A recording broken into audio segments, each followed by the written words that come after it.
kita acap kali menemukan adanya pengaduan-pengaduan ijazahnya palsu. Lalu saya keluarkanlah surat edaran nomor 3 tahun 2015 tentang larangan menggunakan ijazah palsu dan sanksi bagi yang melakukannya. Nah, itu masa jadi pejabat negara ini tanda kutip membohongi. Karena kami sudah mendapatkan beberapa data menarik tentang bahwa pada tahun 2015 di era periode pertama era Presiden Jokowi itu sebenarnya sudah dibentuk Satgas untuk mempersoalkan ijazah palsu. Nah, entah kenapa waktu itu tidak ditandatangani oleh Jokowi. Ada 21 satgas 21 pembentukan satuan tugas, hanya satuan tugas ijazah palsu yang tidak berlanjut. Satu persatu mulai terangkai dan ibarat kalau kita melakukan penyelidikan misteri itu batu sudah diungkap, sudah ketemu data-datanya. Untuk catatan KPU sudah kita ingat pada Agustus 2025 KPU mengeluarkan SK keputusan KPU nomor 731 di mana saat itu ditegaskan ada 16 dokumen yang dianggap dikecualikan atau tertutup.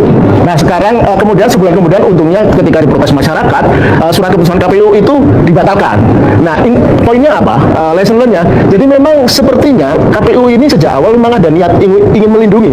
Nah, melalui gugatan ini akhirnya terungkap. Gugatan kami dikabulkan. Kita minggu depan dengan UGM ya, itu lebih seru dari ini. Ya, putusan juga ya sudah putusan. Jadi kita akan mengecek soal perbedaan warna stempel dan kita sudah tahu ternyata kenapa kemarin disensor. Ternyata memang legalisasinya itu tidak ada tanggalnya. Itu aneh sekali dan itu akan kita ungkap minggu depan. Tunggu tanggal mainnya. Inilah menteri di era Jokowi yang dipecat gara-gara tegas mempersoalkan ijazah palsu.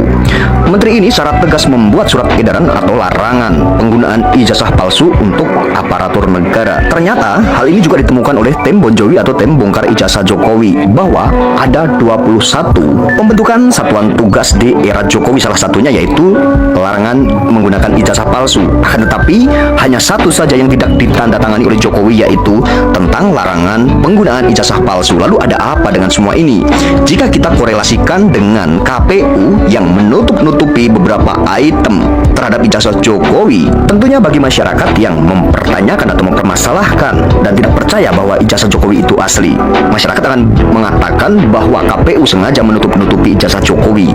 Dan mari kita simak pernyataan lengkap dari menteri yang diresafel oleh Jokowi saat menjabat sebagai menteri karena keras mempermasalahkan ijazah palsu. Kita acap kali menemukan adanya pengaduan-pengaduan ijazahnya palsu, atau sekolahnya nggak pernah selesai, ya, atau macam-macam lah, atau kepangkatan segala macam. Nah, lalu kemudian itu terverifikasi pada saat masuk ke tim penilai akhir. Pada saat di tim penilai akhir, misalnya seorang yang sudah lolos dari sekian puluh orang dikucurkan jadi menteri, memilih 5, dari 5 dikirim ke TPA tinggal 3, dan tinggal 3 ini dicek di biro kepegawaian. Nah, kita pernah menemukan ada yang pengaduan ijazah palsu dan di BKN-nya memang ijazahnya dia memenuhi persyaratan menjadi eselon 1 ya, tanpa harus jadi doktor misalnya ya. Harusnya kan dia biasa saja, tapi dia menggunakan doktor. Ketika diperiksa ijazah doktornya ini nggak jelas, sekolahnya udah nggak ada, mungkin doktor segala macam. Pejabat ya, pengawasan internal pemerintahan. Jadi ada pejabat pengawasan internal yang mengawasi itu di setiap instansi pemerintah. Lalu kemudian kepala biro sumber daya manusianya yang kita berikan tugas untuk itu. Nah, kalau di gubernur, di kabupaten kota itu kan memang mereka agak sungkan ya dengan pimpinan-pimpinannya. Tapi yang dilakukan oleh Menpan itu tidak ada kesungkanan kepada presidennya. Karena saya berpikir positif saja, tidak ada masalah dengan presidennya. Jadi kita lakukan pemeriksaan secara menyeluruh, kecuali presiden dan wakil presiden yang tidak kita periksa. Sobat Politik, selamat datang kembali di channel saya. Senang sekali bisa kembali menyapa kalian semua. Hari ini kita akan membedah sebuah isu yang mendadak viral dan kembali memanas jagat media sosial. Sebuah cuplikan video memperlihatkan mantan Menteri Pandayagunaan Aparatur Negara dan Reformasi Birokrasi atau Menpan RB, Yudi Krisnandi, yang berbicara bablakan mengenai kebijakan ketatnya di masa lalu terkait ijazah palsu, yang kemudian dikaitkan netizen dengan alasan mengapa beliau direshuffle dari kabinet Presiden Joko Widodo. Judul-judul video di luar sana bahkan sangat provokatif, seperti menyebut ada bukti flash disk hingga kalimat JKW tamat. Namun sebagai sobat politik yang cerdas, mari kita bedah informasinya secara objektif berdasarkan fakta dan isi pernyataannya langsung. Sobat Politik, kalau kita runtut kembali ke belakang pada tahun 2015 di periode pertama pemerintahan Presiden Jokowi, Yudi Krisnandi memang mengeluarkan surat edaran nomor 3 tahun 2015. Surat edaran ini isinya sangat tegas, yaitu larangan penggunaan ijazah palsu dan sanksi berat berupa penurunan pangkat bagi aparatur negara, PNS, TNI, hingga Polri yang terbukti melanggar. Alasan beliau waktu itu sangat idealis, yaitu demi integrasi birokrasi, keteladanan pejabat, dan agar negara tidak dirugikan karena mengkaji orang yang kualifikasinya tidak sah. Nah, belakangan ini isu ini digoreng kembali oleh netizen dan dikaitkan dengan narasi dan tim pembongkar ijazah Jokowi atau tim Bon Jovi. Muncul spekulasi bahwa dari 21 pembentukan satuan tugas di era tersebut, hanya Satgas Ijazah Palsu yang tidak berlanjut atau tidak ditandatangani. Netizen pun langsung mengkaitkan hal ini dengan sikap KPU yang sempat dianggap menutup-nutupi dokumen atau ijazah presiden lewat SK nomor 731.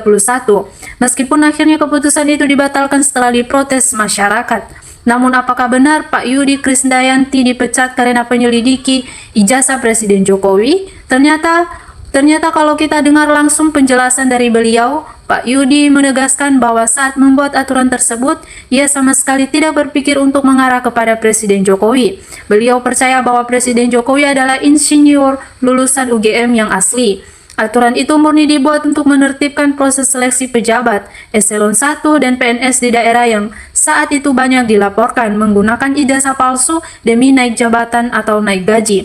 Lagi pula pemeriksaan ijazah kepala negara itu adalah ranahnya KPU, bukan Kemenpan RB. Jadi narasi bahwa beliau dipecat karena terlalu keras mengusut ijazah presiden sebenarnya adalah interpretasi dan asumsi yang berkembang di ruang digital akibat judul-judul yang provokatif.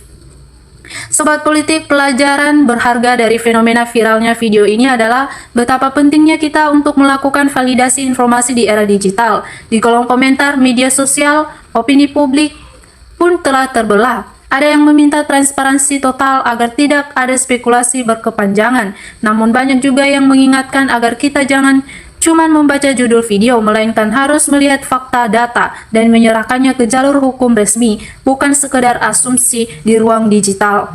Bagaimanapun juga setiap tuduhan serius membutuhkan pembuktian yang kuat, dan pencarian kebenaran harus dilakukan secara adil berdasarkan dokumen yang valid. Saya sebagai konten kreator ingin mengajak sobat politik sekalian untuk selalu mengedepankan fakta, tetap kritis dan jangan mudah terprovokasi oleh potongan-potongan informasi yang belum utuh. Terlepas dari berbagai klaim yang beredar, menjaga etika berdiskusi adalah hal yang paling utama. Kalau kalian punya pandangan tersendiri mengenai topik ijazah palsu atau kebijakan birokrasi ini, silakan tulis dan diskusikan di kolom komentar di bawah ya. Jangan lupa untuk terus dukung channel ini dengan cara klik tombol like, subscribe dan aktifkan lonceng notifikasinya agar kalian tidak ketinggalan pembahasan menarik dan objektif lainnya seputar dunia politik tanah air. Saya pamit undur diri, sampai jumpa di video berikutnya. Terima kasih telah menonton, tetap jaga kewarasan dan dalam berpolitik, dan salam untuk kita semua. Salam NKRI harga mati.